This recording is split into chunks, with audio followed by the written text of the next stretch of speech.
puesto hasta una con una silla aquí.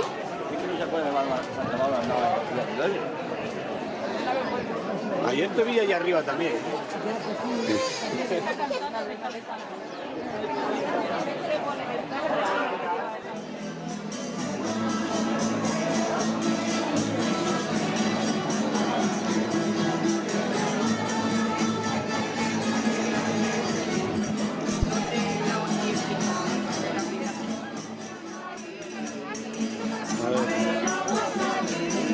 ¿Qué estáis haciendo aquí? ¿Qué estáis haciendo con...?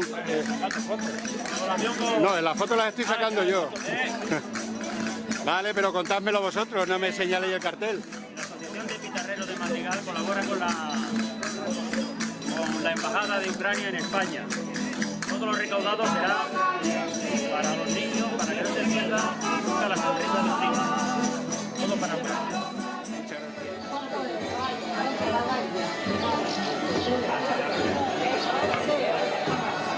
La guapa. Dame una de otros tres.